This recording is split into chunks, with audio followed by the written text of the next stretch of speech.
வணக்கம் நண்பர்களே, மிக முக்கியமான ஒரு தகவல் ஒன்றை பார்க்க போகிறோம் நண்பர்களே. மிக முக்கியமான ஒரு தகவல் அப்படின்னே சொல்லலாம். குறிப்பாக பார்த்தீங்கன்னா, எடப்பாடி பழனிசாமி அதிரடியாக கைது செய்யப்படுகிறாரா?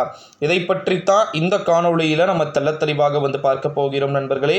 குறிப்பாக நம்முடைய தமிழகத்தை பொறுத்த வரைக்கும் ஊழல் வழக்கில் எந்த நேரத்தில் எப்படி வேண்டுமானாலும் கைது செய்யப்பட வேண்டிய ஒரு நிலையில் இருக்கிறாரு எடப்பாடி பழனிசாமி அப்படின்னு சொல்லிட்டு தகவல்கள் என்பது ஒரு புறம் வெளியாகிக்கிட்டு இருக்கக்கூடிய ஒரு வேளையிலே எடப்பாடி பழனிசாமி ஒரு மிக முக்கியமான ஒரு நபர் தான். ஓகேங்களா, அதில் எந்த விதமான மாற்று கருத்துக்கும் கிடையாது. எடப்பாடி பழனிசாமி செய்த ஊழல்கள் என்பது ரொம்ப அதிகமாக பார்த்தீங்கன்னா பார்க்கப்பட்டு கொண்டிருக்கிறது அப்படின்னு சொல்லிட்டு தகவல்கள் என்பது வெளியாகி கொண்டிருக்கக்கூடிய ஒரு வேளையில தான் ஊழல் வழக்கில் எந்த நேரத்திலும் அதிரடியாக சிறைக்கு செல்வதற்கான வாய்ப்புகளும் சாத்தியக்கூறுகளும் கூட பார்த்தீங்கன்னா இருக்க வாய்ப்புகள் இருக்கலாம் அப்படின்னு சொல்லிட்டு எதிர்பார்க்கப்படுகிறதாக தகவல்கள் என்பது நமக்கு வெளியாகி இருக்கிறது நண்பர்களே. ஸோ அதனால் கண்டிப்பாக நிச்சயமாக மாற்றங்கள் என்பது இருக்கக்கூடும் அப்படின்னு சொல்லிட்டு எந்த ஒரு சூழ்நிலையில தான் எந்த நேரத்தில் வேண்டுமானாலும் நம்முடைய மாண்புமிகு எதிர்க்கட்சி தலைவர் அவர்கள் வெளியேறுவதற்கான வாய்ப்புகளும் இருக்கிறது.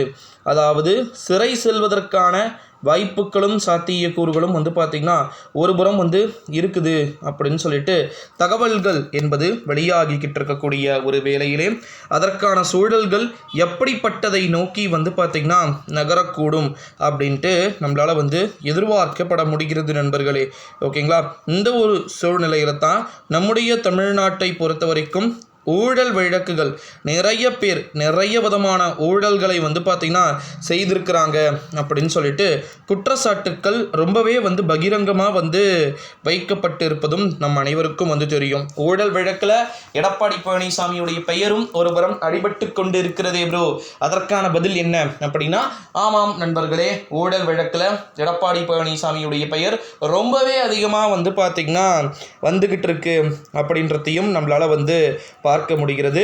இந்த ஒரு சூழ்நிலையில தான் நிச்சயமாக இந்த தேர்தல் முடிவுகள் வந்த பிறகு நிறைய மாற்றங்கள் அப்படின்றது நடைபெறுவதற்கான வாய்ப்புகள் இருக்குது அப்படின்னே சொல்லலாம். இந்த ஒரு சூழ்நிலையில தான் ஊழல் வழக்கில் நிறைய மாற்றங்கள் அப்படின்றது நடைபெறுவதற்கான வாய்ப்புகள் இருக்கக்கூடும் அப்படின்னு சொல்லிட்டு எதிர்பார்க்கப்படுவதாகவும் தகவல்கள் என்பது வெளியாகி இருக்கிறது நண்பர்களே.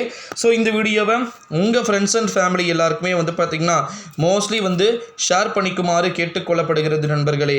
ஓகேங்களா, அது மட்டும் இல்லாமல் பல்வேறு விதமான பல துறை சார்ந்த ஊழல்களையும் நிறைய பேர் செய்திருக்கக்கூடும் என்பதை போலவும் பார்த்தீங்கன்னா விசாரணைகளும் சரி ஒரு விதமான உணர்வுகளுமே பார்த்தீங்கன்னா சொல்லப்பட்டிருக்கு. ஸோ அதனால் பார்க்கலாம், ஊழல் வழக்கில் உண்மையிலேயே எடப்பாடி பழனிசாமி கைது செய்யப்படுவதற்கான வாய்ப்புகளும் சாத்தியக்கூறுகளும்